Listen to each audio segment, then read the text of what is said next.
नमस्कार, आप देख रहे हैं न्यूज़ एट। 22 जनवरी से पहले अयोध्या में हलचल बढ़ गई है। आज रामलला की मूर्ति विवेक सृष्टि भवन से मंदिर परिसर पहुंच गई है। गर्भगृह में पूजन हुआ और मूर्ति स्थापित कल होगी। इससे पहले प्रतीकात्मक मूर्ति का भ्रमण हुआ। पहले नगर भ्रमण का कार्यक्रम था, लेकिन सुरक्षा व्यवस्था को देखते हुए बदलाव हुआ। अयोध्या में श्रद्धालुओं के पहुंचने का सिलसिला बढ़ गया है और एक तरफ लोगों के लिए इंतजाम किए जा रहे हैं तो दूसरी तरफ विधि विधान से पूजा अनुष्ठान शुरू हो गए हैं।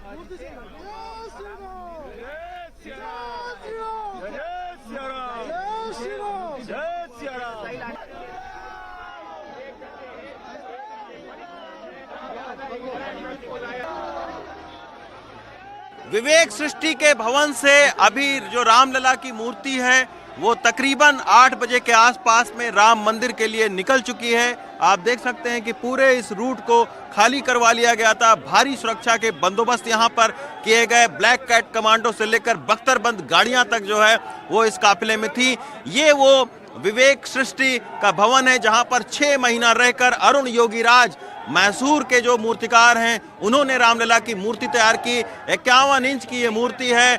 150 से लेकर 200 किलोग्राम इसका वजन है और कल से ही इस भवन में तमाम सारी हलचलें हुई, तमाम जो आध्यात्मिक अनुष्ठान हुए, धार्मिक अनुष्ठान हुए, कर्म कोटि का यज्ञ हुआ यहाँ पर, क्योंकि मूर्ति का जो निर्माण स्थल है वो यही विवेक सृष्टि भवन है। इसके वजह से यहाँ पर कर्म कोटि का हवन करवाया गया। उस हवन में जो मुख्य यजमान है अनिल मिश्रा वो यहाँ पर मौजूद थे। अरुण योगीराज मूर्तिकार मौजूद थे। कल का दिन बहुत अहम है। 18 तारीख को मुख्य गर्भगृह में इसी रामलला की मूर्ति का स्थापित उस मूर्ति को किया जाएगा और उसके बाद में जो धार्मिक अनुष्ठान है जो 16 तारीख से लगातार चल रहे हैं वो 21 तारीख तक चलते रहेंगे। 22 तारीख को जो प्राण प्रतिष्ठा है रामलला की मूर्ति का वो 22 तारीख को 12:20 से शुरू होगा और 1 बजे तक जो है वो धार्मिक अनुष्ठान चलेगा, जिसमें खुद प्रधानमंत्री योगी नरेंद्र मोदी, मुख्यमंत्री योगी आदित्यनाथ, सरसंघ संचालक आरएसएस के मोहन भागवत वो मौजूद रहेंगे, राज्यपाल मौजूद रहेंगी और तमाम जो विशिष्ट जन हैं, जो 121 जो पुजारी हैं वो मौजूद रहेंगे। इसके अलावा कुल मुख्य गर्भगृह में 150 लोग जो है वो मौजूद रहेंगे। तो 22 तारीख को रामलला के मूर्ति प्राण प्रतिष्ठा की बेसब्री के साथ में श्रद्धालुओं को इंतजार है और यही वजह है कि पूरी इस वक्त अयोध्या, वैसे तो राम की अयोध्या है ही है, लेकिन देश दुनिया से जो है वो तमाम सारे राम भक्त जो है वो अयोध्या में इकट्ठा हुए हैं। आप देख सकते हैं कि जैसे ही राम भक्तों को खबर लगी कि रामलला की मूर्ति यहाँ से ले जाई जा रही है, तमाम सारे राम भक्त बहुत सुरक्षा के पुख्ता इंतजाम किए जाने के बावजूद जो है वो इकट्ठा हो गए। तो अब रामलला की जो मूर्ति है वो विवेक सृष्टि भवन से निकलकर और राम मंदिर तक पहुंच चुकी है। अयोध्या से सचिन गुप्ता के साथ रवीश रंजन शुक्ला, एनडीटीवी इंडिया। और आइए सीधे चलते हैं अपने सहयोगी रणवीर सिंह के पास। रणवीर, आप इस समय अयोध्या में कहां पर मौजूद हैं और कैसी हलचल? देखिए, अयोध्या में लता मंगेशकर चौक पे मौजूद हूँ। यहीं से अभी थोड़ी देर पहले रामलला की जो मूर्ति है वो गई है राम मंदिर की तरफ और जब रास्ते में बीच में हनुमान गढ़ी पड़ा तो 2 मिनट के लिए सांकेतिक तौर पर रामलला को हनुमान जी से मिलवाने के लिए ट्रक को रोका गया और उसके बाद फिर अब वो मूर्ति राम मंदिर के परिसर में पहुंच चुकी है। फिलहाल आपने पूछा चहल पहल, तो चहल पहल की एक तस्वीर देखिए। लता मंगेशकर चौक है और जो डेवलपमेंट हुआ है और इस डेवलपमेंट के पीछे जो शख्स हैं वो शख्स भी मेरे साथ हैं। विशाल सिंह जी नगर आयुक्त थे और अभी विशाल सिंह जी से मेरी बात हुई थी। उन्होंने पूछा कैसी लगी अयोध्या। सर, आप बताइए किस तरह का बदलाव कर रहे हैं आप लोग? हम लोगों का प्रयास है कि अयोध्या एक ऐसी अद्भुत और सुंदर शहर के रूप में सामने निकल के आए कि जिसको हम global capital, spiritual capital of the world कहने में हमें फ़ख्र महसूस हो और हमारी जो विरासत है उसको दोबारा सजा करके, उसको संवार करके इस रूप में हम प्रस्तुत करें लोगों को कि जो उनकी आध्यात्मिक अनुभूति है उसको चरमोत्कर्ष मिल सके जब वो यहाँ आए। सर, आप बनारस में थे, विश्वनाथ जी का कॉरिडोर बनवाया और अयोध्या में आपको जो है सरकार ने लगा दिया कि अयोध्या का डेवलपमेंट करें। ये जितने भी सौंदर्यीकरण कार्यक्रम हैं ये कब तक आप लोग एक फाइनल स्टेज में पहुंच जाएंगे, जो आपका प्लान होगा? 99% काम जो है वो 20 तारीख तक हम लोग ख़त्म कर लेंगे। कुछ ऐसे काम हैं जो आर्टिस्टिक नेचर के हैं, उनमें मुख्य शहर में जो हमारा कोर सिटी एरिया है उसमें लगभग अभी थोड़ा समय लग सकता है। लेकिन बाकी सारे कार्य जो है वो 99% पूरे हो भी गए हैं, और जो थोड़े बहुत बचे भी हैं उनको फिनिशिंग टच हम लोग by 20th we will give it back to people.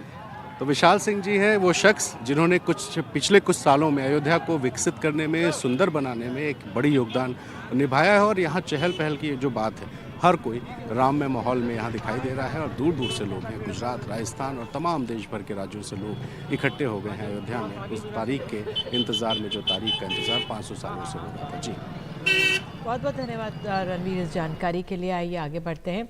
NCP के प्रमुख शरद पवार राम मंदिर प्राण प्रतिष्ठा कार्यक्रम में शामिल नहीं हो रहे हैं।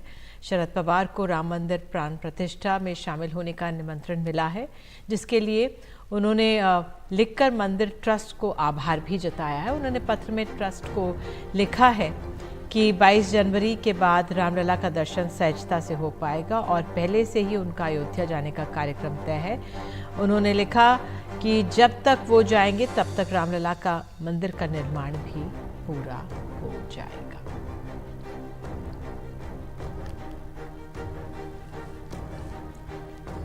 उधर उड़ीसा के पुरी में श्री जगन्नाथ हेरिटेज कॉरिडोर का मुख्यमंत्री नवीन पटनायक ने उद्घाटन किया। इस परियोजना को श्री मंदिर परिक्रमा प्रकल्प नाम भी दिया गया है। सरकार ने उद्घाटन के लिए 4 शंकराचार्य के साथ भारत और नेपाल के 1000 मंदिरों के धार्मिक प्रमुखों को आमंत्रित किया। ये पूरी परियोजना 3200 करोड़ रुपए की है, जिसमें श्री जगन्नाथ हेरिटेज कॉरिडोर के लिए 800 करोड़ रुपए आवंटित किए गए थे। कॉरिडोर बनने से रथ यात्रा के श्रद्धालुओं की सुविधाएं बढ़ जाएंगी।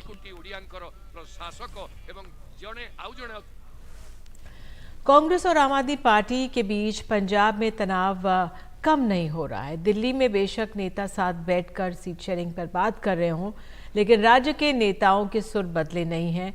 कांग्रेस ने पंजाब के मुख्यमंत्री भगवंत मान और दिल्ली के मुख्यमंत्री अरविंद केजरीवाल को हिटलर तक बता दिया है। टाइम आ गया अपने दफ्तरां चों डॉक्टर अंबेडकर साहब दी ते शहीद आजम भगत सिंह दी, क्योंकि तुसी सोचना नहीं बजे, तुसी वो काम कर रहे हो ਜਿਹੜੇ ਕੰਪਲੀਟਲੀ ਉਹਨਾਂ ਦੀ ਆਈਡੀਓਲੋਜੀ ਦੇ ਖਿਲਾਫ ਨੇ। ਕਿਰਪਾ ਕਰਕੇ ਸਾਰਿਆਂ ਨੂੰ ਪਹਿਲੇ ਉਹਨਾਂ ਦੀਆਂ ਤਸਵੀਰਾਂ ਆਪਣੇ ਦਫ਼ਤਰਾਂ ਤੋਂ ਲਓ, ਉਤਾਰੋ ਤੇ ਮੈਂ ਇਹਨੂੰ ਰਾਏ ਦਊਂਗਾ ਕਿ ਜਿਹੜਾ ਤੂੰ ਇਹ ਨਵਾਂ ਕੰਮ ਰੰਭਿਆ ਇਹਦੇ ਨਾਲ ਬੈਟਰ ਜੇ ਅਡੋਲਫ ਹਿਟਲਰ ਦੀ ਫੋਟੋ ਤੂੰ ਲਾ। हालांकि कल ही राघव चड्ढा ने कहा था कि इंडिया अलायंस चंडीगढ़ के चुनाव में ऐतिहासिक जीत हासिल करेगी। हमारा ये मानना है कि जीत दर्ज कराने के बाद इंडिया गठबंधन का ये जीत रूपी रथ चंडीगढ़ तक ही सीमित नहीं रहेगा। ये कश्मीर से लेकर कन्याकुमारी और मणिपुर से लेकर मुंबई तक जाएगा। जब जब टीम इंडिया का सामना देश की, दुनिया की किसी भी टीम से हुआ, हमेशा भारतवासियों ने टीम इंडिया को जिताया। हमारा यह मानना है कि 18 जनवरी के चंडीगढ़ चुनाव में भी भारतवासी एकजुट होकर इंडिया को जिताएंगे और इस चुनाव के उपरांत स्कोर कार्ड होगा इंडिया 1 भाजपा 0। कांग्रेस और समाजवादी पार्टी के बीच भी सीट शेयरिंग को लेकर दूसरे दौर की बातचीत हुई। इंडिया गठबंधन में सीट शेयरिंग में गांठें खोलने की कोशिशें जारी हैं। कांग्रेस विनेबिलिटी फैक्टर को तवज्जो दे रही है, तो समाजवादी पार्टी के लिए कुछ मसले सुलझे हैं, लेकिन कुछ उलझनें बनी रही हैं। बात हुई न बताएं कितनी सीटों बात हुई, लेकिन मैं कहता हूँ आधा रास्ता तय कर लिया है और आधा जल्दी ही तय कर लेंगे। बीएसपी को साथ लेंगे या नहीं? अब बीएसपी पे पूछो जाके आएगी कि नहीं आएगी। आप अपनी तरफ से चाहते हैं? हम अपनी, अरे हम तो कांग्रेस से बात कर रहे हैं, अभी कांग्रेस हमसे बात कर रहे हैं।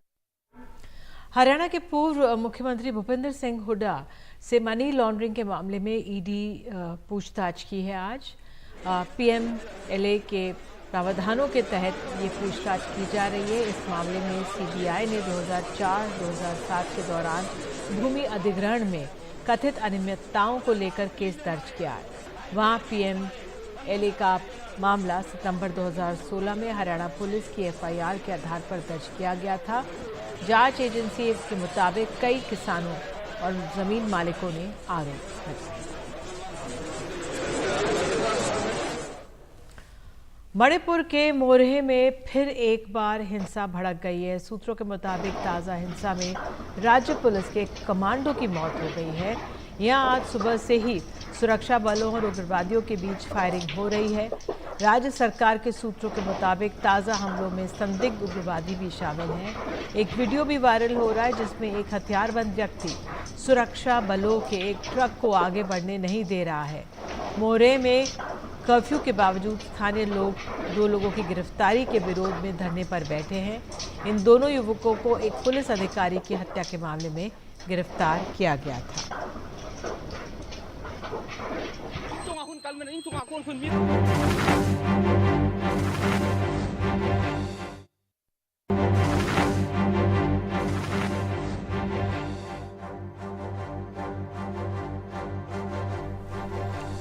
मुंबई से बेंगलुरु की फ्लाइट में शौचालय में तकरीबन 1.5 घंटे तक एक मुसाफिर फंसा रहा। कैबिन क्रू ने दरवाजे के नीचे कागज की पर्ची सरकार कर कहा कि आप घबराएं नहीं। हालांकि कोशिश की गई कैबिन क्रू द्वारा जो टॉयलेट था उसका दरवाज़ा खोलने की, लेकिन खुला नहीं। उसके बाद एक नोट दे दिया गया जो आप तस्वीर पर देख रहे हैं। उसमें था, पैनिक मत कीजिए, जैसे ही प्लेन लैंड करेगा तो इंजीनियर्स से ये लॉक खुलवाया जाएगा।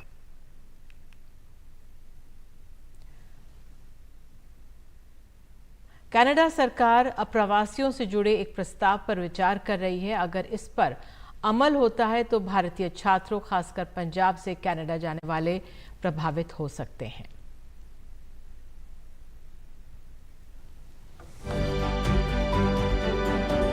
कनाडा में रहने के लिए घर कम पड़ रहे हैं। सरकार की परेशानी ये भी है कि आवास संकट के बीच विदेशी छात्र रहने की जगह की मांग कर रहे हैं। ऐसे में जस्टिन ट्रूडो सरकार दूसरे देशों से आने वाले छात्रों की तादाद सीमित करने पर विचार कर रही है। भारत से कनाडा गए अप्रवासी वहां के आवास संकट से प्रभावित हो रहे हैं। पंजाब के जालंधर के रहने वाले चंदन विरदी के भाई भी कनाडा में हैं और ऐसे में वो भी परेशान हैं। पंजाब से हर साल बड़ी तादाद में छात्र पढ़ाई के लिए कनाडा जाते हैं। ऐसे में अप्रवासियों की तादाद कम करने का कनाडा का प्रस्ताव पंजाब के लिए परेशानी का सबब है। साल 2022 में कनाडा ने शरणार्थी और नागरिकता से जुड़े नियमों या IRCC के तहत करीब 2,26,450 वीजों को मंजूरी दी थी। उसी साल कनाडा ने जिन वीजों को मंजूरी दी उसमें करीब 1,36,000 छात्र पंजाब से थे। कनाडा में इस समय पंजाब के करीब 3 लाख से ज्यादा छात्र पढ़ाई कर रहे हैं। हाल ही में कनाडा ने बाहर के छात्रों के लिए रहने की लागत को 20,635 कनाडियाई डॉलर कर दिया। पहले यह सीमा 10,000 कनाडियाई डॉलर थी। ऐसे में जो छात्र भविष्य में वहां जाने की चाह रख रहे हैं उनके लिए काफी मुश्किल है। इमिग्रेशन कंसल्टेंट और भाषा ट्रेनिंग सेंटर भी इस बदलाव को करीब से देख रहे हैं। कनाडा में इमिग्रेशन नियमों में बदलाव हो रहे हैं और भविष्य में और परिवर्तन दिख सकते हैं। ऐसे में देखना होगा कि क्या पंजाब से कनाडा जाने वालों की तादाद में कमी आएगी और क्या पंजाब के छात्र दूसरे देशों का रुख करेंगे। जालंधर से अश्विनी मल्होत्रा के साथ चंडीगढ़ से मोहम्मद गजाली, NDTV इंडिया।